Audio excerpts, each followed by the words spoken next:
दोस्तों जरा सोचिए, एक देश जहां पर रियल एस्टेट का एक जबरदस्त बूम था और दनादन दनादन डेवलपर्स जो है एक के बाद एक बड़े बड़े प्रोजेक्ट्स ला रहे थे। एक लंबी कतार ग्राहकों की भी थी, लेकिन फिर एक दौर ऐसा आया कि रियल एस्टेट सेक्टर पूरी का पूरा मंदी से गिर गया और हालात ये बन गए कि वहां का रियल एस्टेट सेक्टर तबाह हो चुका है। जी हां, आज हम इस वीडियो में बात करेंगे चीन के रियल एस्टेट सेक्टर की और साथ में कंपेयर करेंगे भारत के रियल एस्टेट सेक्टर के साथ भी।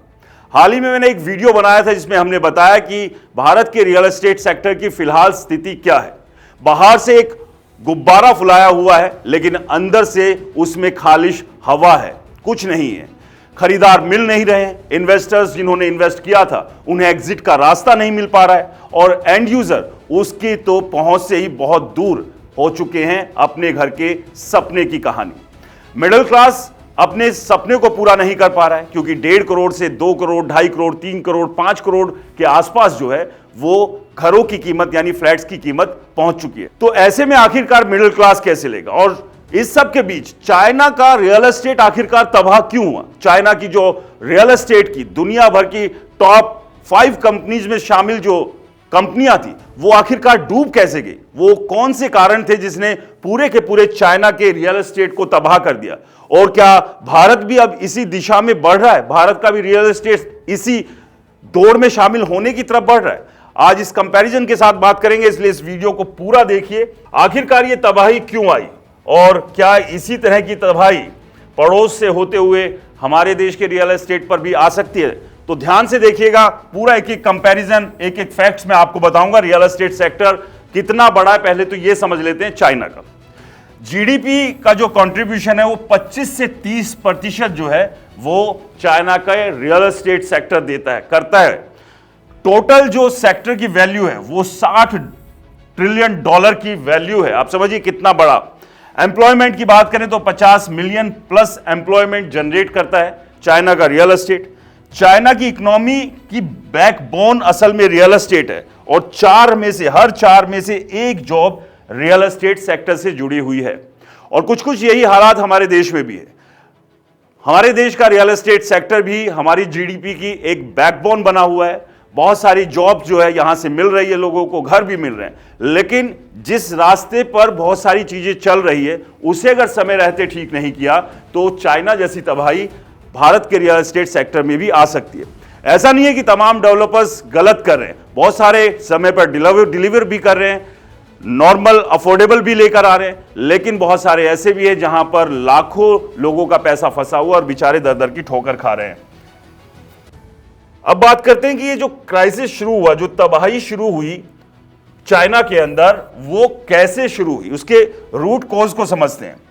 पहला, एक्सेस कंस्ट्रक्शन, बहुत ज्यादा अंधाधुंध कंस्ट्रक्शन कर दी गई, एक के बाद एक इमारतें, बहुत ज्यादा जो है कर्ज में आ गया, अब लोन बहुत ज्यादा लिया यहां पर।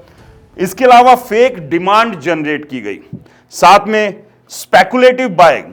तो ये वो 4 कारण दिख रहे हैं यहां पर जिसकी वजह से चाइना के रियल एस्टेट सेक्टर में तबाही आई और हमारे यहां पर भी कुछ ऐसी ही स्थिति है।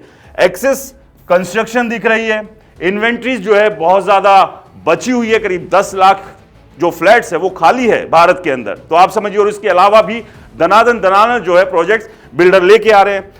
कर्ज की बात करें तो बहुत सारे बिल्डर बड़ा बड़ा बैंकों से कर्ज लेकर बैठे हुए हैं।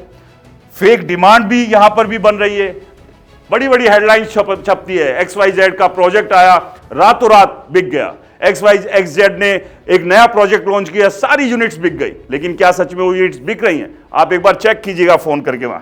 इसके अलावा स्पेकुलेटिव बाइंग यानी कि जो सट्टेबाजी है वो बहुत ज्यादा बढ़ी वहां पर, और सेम हालात हमारे देश में भी है। सुप्रीम कोर्ट ने भी बकायदा इस पर कमेंट किया कि रियल एस्टेट सेक्टर में ये जो सट्टेबाज है इनकी जगह नहीं होनी चाहिए, असल खरीदारों को मिलना चाहिए, क्योंकि सट्टेबाजी रेट्स को ऊपर पहुंचा देते हैं, फिर एक फेक जो माहौल बनता है और उसमें वो खुद भी फंसते हैं और रियल जो बायर है, एंड यूजर जो है वो खरीद नहीं पाता।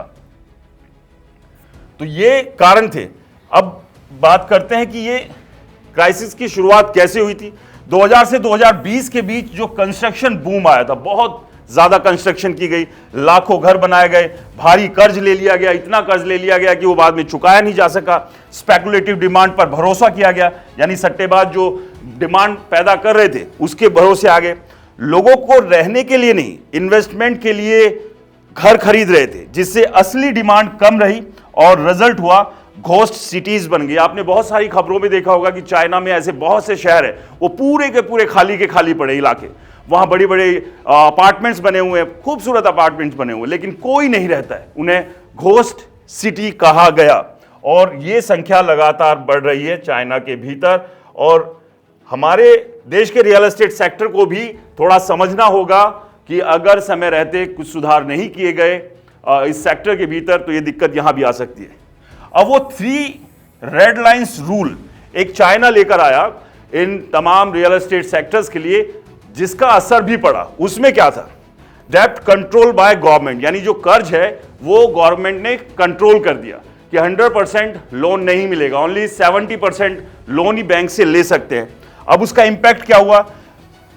एवरग्रेनेड कोलैप्स हो गया, कंट्री गार्डन कोलैप्स हो गया, और अब वेंके क्राइसिस शुरू हो गया। ये तीनों रियल एस्टेट सेक्टर की दिग्गज कंपनियां हैं चाइना की, जो पूरी तरह से तबाह हो चुकी है, और वेंके जो है वो क्राइसिस में चल रहा है, क्योंकि चाइना में लगातार इतना लोन लिया जा रहा था इन कंपनियों के द्वारा कि उनके एसेट्स उतने नहीं थे और उससे कई गुना ज्यादा लोन ले रही थी।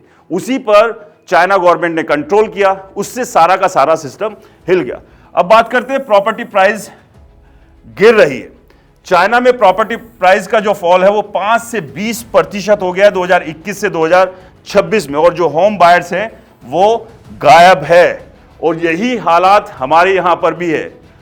7 जो टॉप शहर है वहां पर पिछले 2025 में सेल गिरी है, और ये बाकायदा कई रिपोर्ट्स में सामने भी आया है।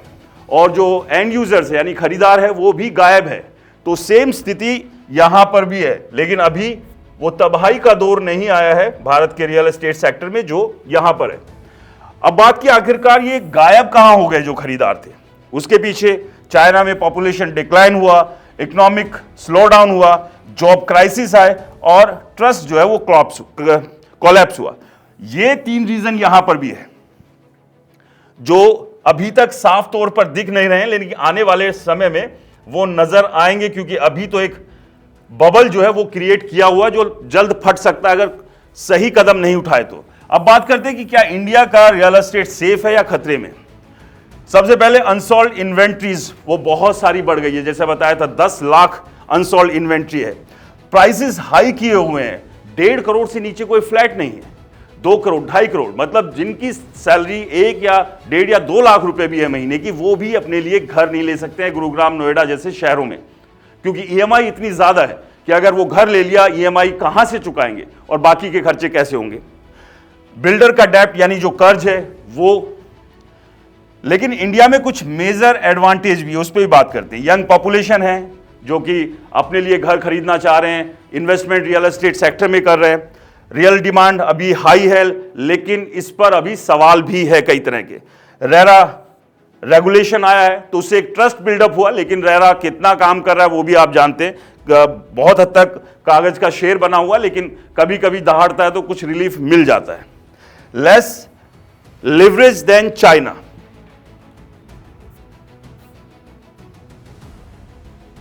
अब बात करते हैं बिगेस्ट लेसन फॉर इंडिया।